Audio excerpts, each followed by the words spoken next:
Ele que é articulador, um dos principais articuladores do Movimento Brasil Livre, agora traz essas propostas aqui para Ponta Grossa, para os Campos Gerais, tem feito visitas aqui pelo Paraná e nós temos hoje ele em nosso estúdio para falar como tem sido toda essa campanha. Seja muito bem-vindo.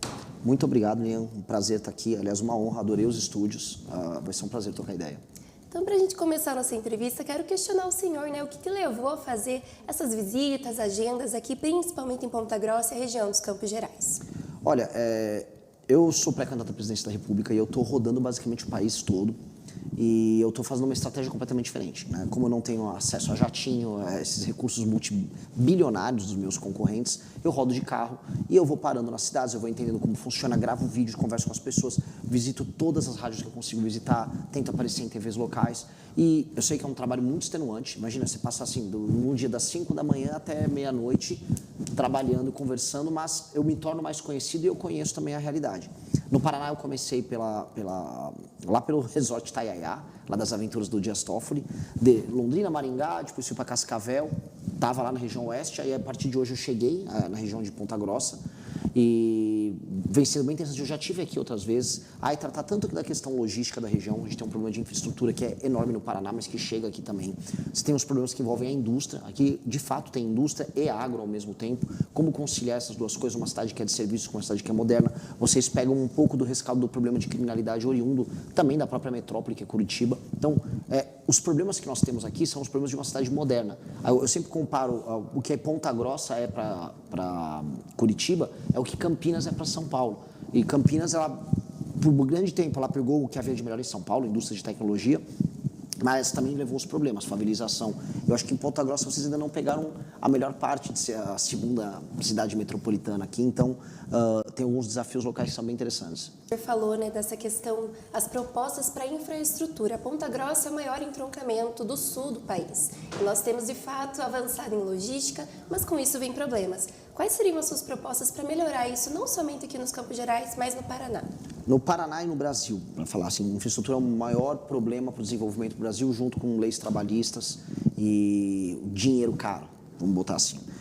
Aqui, de fato, é um entroncamento, como você colocou, mas o Paraná, né, em termos de modais e em termos de infraestrutura, ele basicamente é um dos piores lugares do Brasil quando comparado com o tamanho de sua economia. E por quê? Veja, o Paraná é o quarto PIB do Brasil.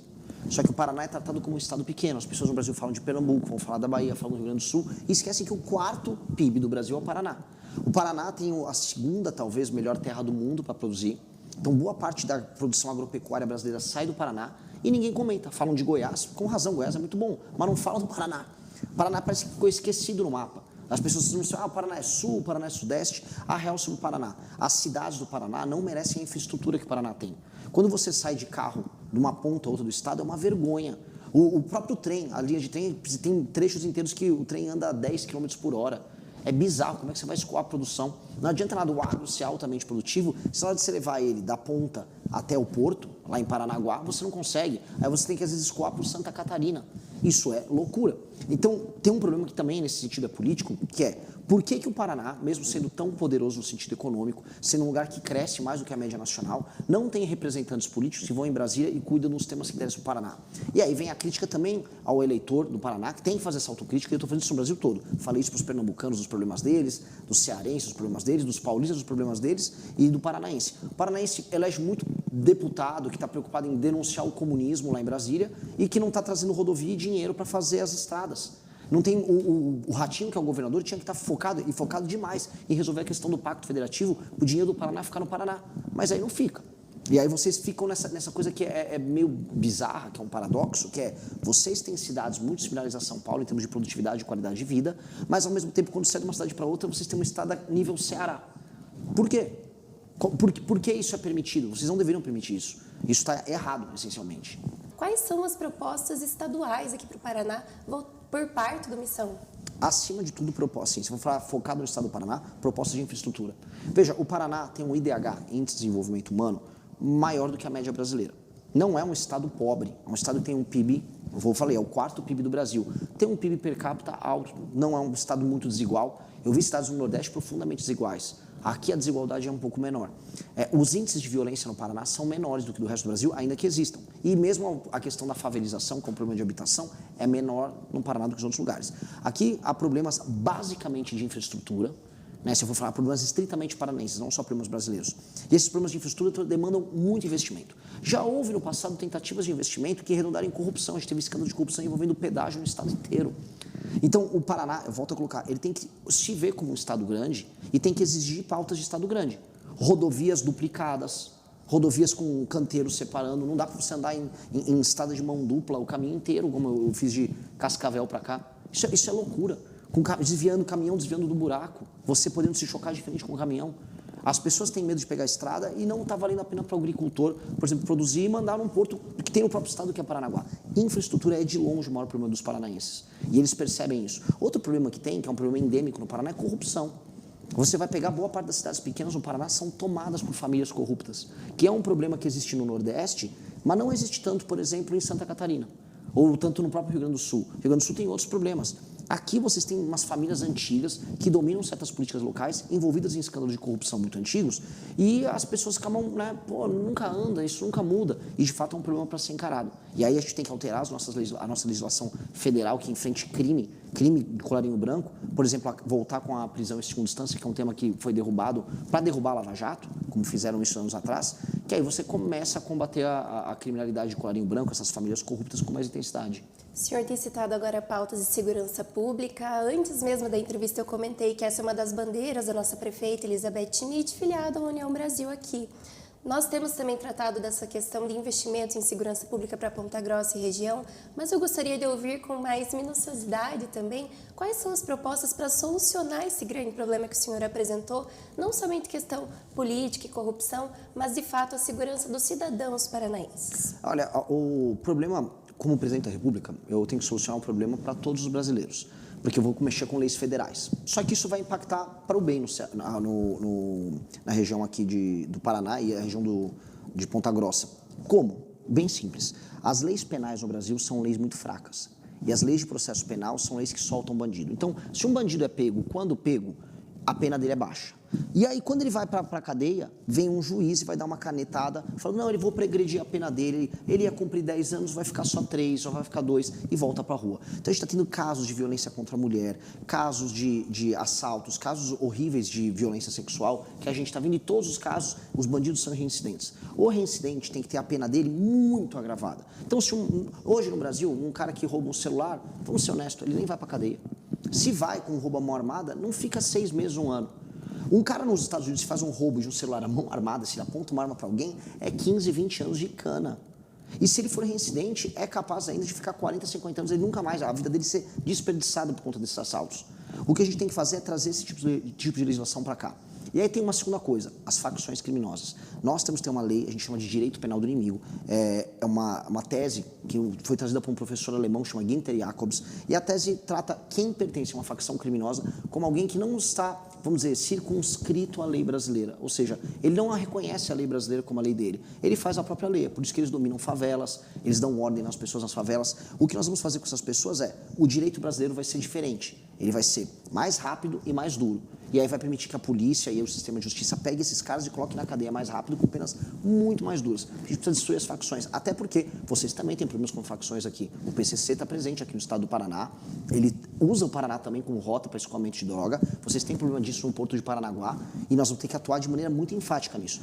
Tocando essas medidas que eu falei aqui, nós conseguimos rapidamente alterar o número de homicídios, roubos e furtos no Brasil, que é uma coisa que o brasileiro sente mais e que precisa ser resolvido no meu primeiro ano de mandato. Perfeito. Então, Renan, agora eu queria saber de uma outra proposta sua, né? Agora pautamos infraestrutura, logística e segurança pública, mas tem uma das suas propostas também por parte do Partido Missão, que é voltado à fusão entre cidades, né? Eu fiquei um pouco curiosa, porque aqui nos Campos Gerais temos cidades pequenas, mas que são cidades que produzem muito e muita riqueza.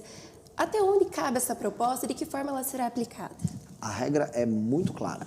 Se o município que tenha 2.000 habitantes é autossustentável, ele pode se emancipar e ter a sua autonomia para manter suas características culturais. Agora, se o município não é autossustentável e ele é bancado com a elite política dele por outros municípios e estados do Brasil, ele vai ter que se fundir com os outros. Porque não faz sentido você criar uma cidade para ser sustentada pelos outros. É que nem eu falei, vou sair da casa da minha mãe, tá? Vou morar sozinho, mas minha mãe vai me bancar. Aí eu não saí da casa da minha mãe, né? Aí eu tenho que ficar lá compartilhando custo com a minha mãe, porque esse é o correto. Não é correto a pessoa ou aquela cidade se emancipar, jogar a conta para a União, e a União ficar pagando lá o salário do prefeito, do vereador, secretário, dos apaniguados, das famílias que eles colocam ali. Então, se você tem municípios que são autossustentáveis, a gente tem que respeitar a autonomia deles. Isso aqui não é sobre não gostar de municípios pequenos. Eu adoro municípios pequenos. Isso aqui é sobre, na prática, não gostar de famílias vagabundas que administram esses municípios para sugar o dinheiro, na verdade, de outros municípios do Brasil. Eu vou dar um exemplo. A maior parte, mais de 70% das cidades, mais de 80% na verdade das cidades da região nordeste do Brasil não são sustentáveis. E tem muitas microcidades de 3, 5, 6 mil habitantes. Na prática, aquelas cidades são bancadas por cidades como Ponta Grossa, que são cidades produtivas, que geram arrecadação. Então, você não pode jogar o peso de uma cidade que não está sendo produtiva numa cidade que está sendo produtiva, eu estou punindo. E é por isso que hoje uma pessoa aqui em Ponta Grossa vai comprar algo e fala, nossa, está caro. É lógico, o imposto é alto para sustentar isso. Então, a gente tem que diminuir o número de cidades. Isso é muito mais racional. A outra coisa também que tem que ficar clara, a cidade não apenas tem que diminuir, uma cidade tem que ser bem administrada. Hoje, a maior parte dos prefeitos está pouco se lixando, está entregando segurança, educação, está entregando saneamento básico. E nos lugares mais pobres, porque existe também essa coisa, quanto menor o município em geral, mais pobre ele é. Eles compram o voto da população. E a população vende o voto. Então a população nem sabe avaliar o cara. Então, na prática, a gente vai aplicar penas muito duras para prefeitos que não conseguem cumprir suas metas. Metas de segurança, saneamento, educação. Se ele não cumprir o meta, ele perde os direitos políticos e não concorre por 8 anos. Aí você vai ver todo mundo pular. O município vai ser maior, a gente vai economizar mais dinheiro e ainda vai cobrar deles a execução dessas tarefas. Vocês vão executar a tarefa para o direito político e você vai começar a ver a política começando a melhorar nos municípios do Brasil. Certo, acho que a gente conseguiu tratar aqui uma perspectiva geral das suas propostas e hoje o senhor também vai apresentá-las ao público pontagrossense nesta noite. Queria que o senhor explicasse também aos nossos espectadores como funcionam essas audiências com o senhor. Olha, a gente é muito aberto, é um grupo, o que a gente faz é muito único. Todos os lugares que eu vou fazer um evento, o evento é aberto ao público. E, além de eu fazer uma exposição de quais são as nossas ideias do Partido Missão, o meu plano de governo para o Brasil, eu abro para perguntas. E podem ser 20, 30, 40 perguntas. Não há, vamos dizer assim, nenhuma barreira. A pessoa pode perguntar absolutamente o que ela quiser. E eu respondo tudo de maneira franca, como eu te respondo hoje aqui de maneira franca, sem rodeio, sem nada. Porque se a gente quiser mudar o Brasil, se a gente quiser mudar o Paraná, a gente tem que ter propostas boas na ponta da língua, a gente tem que acreditar nessas propostas, não tem que vir com aquele enrolation que o político faz e ser muito, vamos dizer, sincero em falar sim e falar não para as pessoas. Às vezes vem para as perguntas assim, olha, se você for presidente, você vai subir o salário dos professores para um piso de 10 mil reais? Eu falo, não vou fazer, porque não dá para fazer. Tem coisas que dá para fazer e tem coisas que não dá para fazer. E falar não para uma proposta populista para a pessoa, para o político malandro, é um erro. Para mim, eu acho que é um acerto, porque eu acho que se a gente for verdadeiro com as pessoas vão confiar quando a gente precisar tomar as decisões difíceis para o Brasil. E hoje o Brasil está precisando de remédio amargo. Falar o que todo mundo quer ouvir, o Lula está lá em Brasília dando vale gás, ele fica andando com um botijão de gás. Olha só, olha esse botijão. Ele fica andando com a esposa dele fazendo isso, ele está oferecendo luz elétrica e diz que o Brasil está em pleno emprego. Que país está em pleno emprego em que você precisa dar botijão de gás para as pessoas cozinharem? É óbvio que é um país que está muito pobre. Só que ele fica vendendo ilusão. Enquanto isso, o presidente da Argentina fez uma campanha falando o seguinte, a Argentina está quebrada, está destruída, as medidas que eu vou tomar vão ser muito duras, vocês vão sofrer por um tempo, vai ser muito difícil, mas quando elas começarem a funcionar, a Argentina toda vai melhorar. Pois bem, os argentinos votaram nele, porque ele foi muito honesto, muito sincero. Eu estou fazendo esse mesmo caminho. Eu estou falando, nós vamos precisar tomar medidas que talvez vocês não gostem, mas depois vocês vão falar, nossa, ele estava certo. E é assim que tem que fazer, senão você não é um homem público, você é um influencer.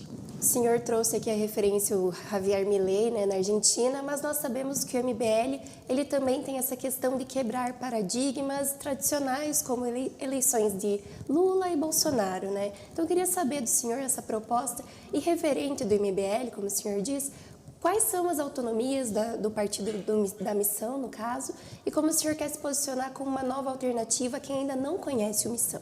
A nossa autonomia com relação a Lula e Bolsonaro é total, o nosso projeto é o nosso projeto. Nós somos os únicos, se você procurar na internet livroamarelo.com, vai encontrar o nosso livro que tem as nossas propostas. E você pode ler as propostas. A gente colocou obrigatoriamente no estatuto do partido, o partido tem 4 meses de idade, As nossas propostas são as propostas do livro amarelo. Os nossos candidatos têm que defender essas propostas. E se você quiser participar para discutir quais são as propostas, tem os fóruns internos de discussão, grupos com mais de 100 pessoas por tema, gente do Brasil inteiro discutindo, criando proposta. Isso cria uma agenda que a gente tem essas propostas que eu apresento aqui para você, para o Brasil todo. E isso nos deixa livre para não ficar, vamos dizer, tendo que defender os absurdos que os Bolsonaro, que o Lula defende. Veja, aqui em Ponta Grossa tem muita gente que gosta do Bolsonaro. Vamos ser honestos, o Bolsonaro ganhou aqui nas eleições de 22. Agora, a família Bolsonaro abusa dessa confiança. Hoje o Flávio Bolsonaro estava criticando uma CPI contra o Alexandre de Moraes e contra o Dias Toffoli. Ou seja, de um lado na campanha eles aparecem, não, estou preocupado com o STF. No outro ele se alia ao STF. Ele estava em cima de um caminhão de som em São Paulo defendendo, o que eu achei um absurdo, aumento de Bolsa Família. Ah, não, o meu pai aumentou o Bolsa Família, eu vou aumentar a Bolsa Família. Que coisa horrível. Será que o eleitor de Ponta Grossa quer ouvir isso? Então fica sendo uma coisa falsa. E o Lula, então, é uma coisa ainda mais vexatória. O Lula é o dono da esquerda brasileira e ele fica comprando consciência. Então nós não podemos aceitar um tipo de política assim e a gente sempre foi rebelde nesse sentido. A gente nunca vai abaixar a cabeça para ninguém. E nós somos um grupo de direita, sério, mas ser de direita não significa ser bolsonarista. Significa que a gente tem valores nossos muito sérios.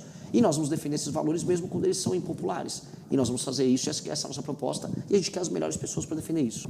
Renan, eu queria te agradecer pela tua disponibilidade em apresentar as propostas do Partido Missão e também da sua pré-candidatura a presidente da República e te oferecer um último espaço a falar com os nossos espectadores aqui de Ponta Grossa e região. Maravilhoso. Pessoal de Ponta Grossa, meu recado para vocês é muito simples e muito claro. Eu nunca vou vir com conversa mole para vocês.